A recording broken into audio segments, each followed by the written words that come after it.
My Honda 400X. I really love it. From the time I picked it up at the dealership to all the fun I've had setting it up how I like, it's really been a great bike, and I really thought it would be my last bike. It's super reliable, and to be honest, it really is the perfect all-rounder. I can load up the panniers and head off to the mountains for some camping or foil boarding, or I can strip it back and use it as a commuter into the city.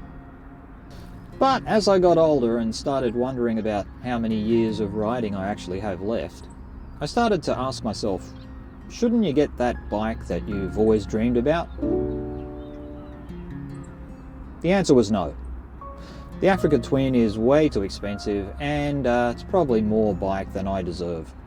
But when the Transalp came back from the dead, or rather came back from the 90s in around 2023 I think, it really caught my eye.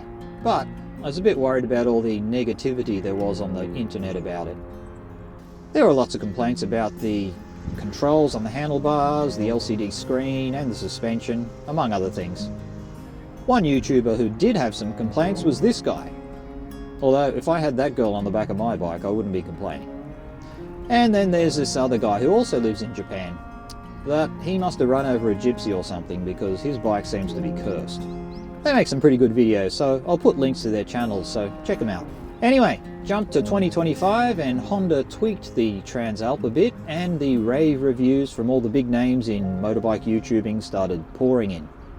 So I thought maybe I should pull the trigger and get the bike that is almost the bike of my dreams.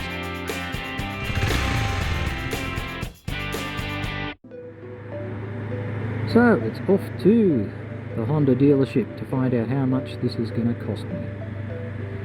Now I'm going to duck in here, cut through this ramen shop,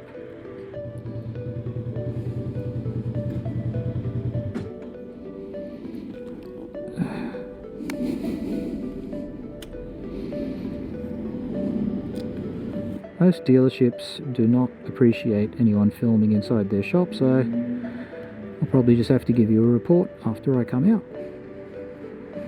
That's it for now. Well, here it is.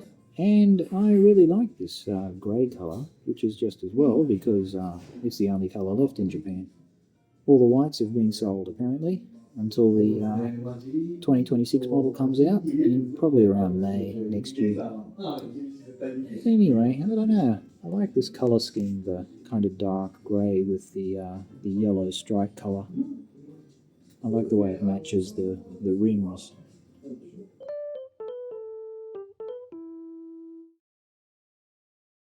So just back from the dealer with a much lighter wallet, so let's go over what the Transalp ended up costing me. Well, I added a quick shifter which does not come standard in Japan, and I was pretty disappointed about that, but Honda does include an ETC reader for Japan's highway system, which is nice, because that usually costs an extra $300 or $400.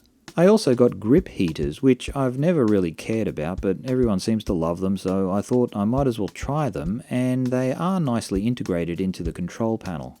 And winter is coming. So my ride-away price is 1,470,000 yen, which is about 14,700 Australian dollars, maybe a little less since the yen is so weak. And I think that's a pretty sweet price considering I'd probably be looking at well over $17,000 in Australia with the quick shifter and the grip heaters.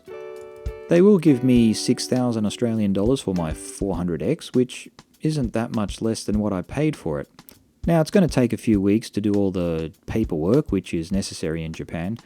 As for me, I can finally pick up the Transalp at the end of this month.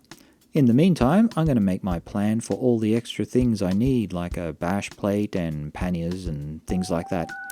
I'll be posting videos about everything, so subscribe if you want to follow along. Also, if you are a Transalp owner and you've got some good tips or warnings about parts and accessories, please drop a comment. Till next time, I hope you find your dream bike or something close to it. Thanks for watching.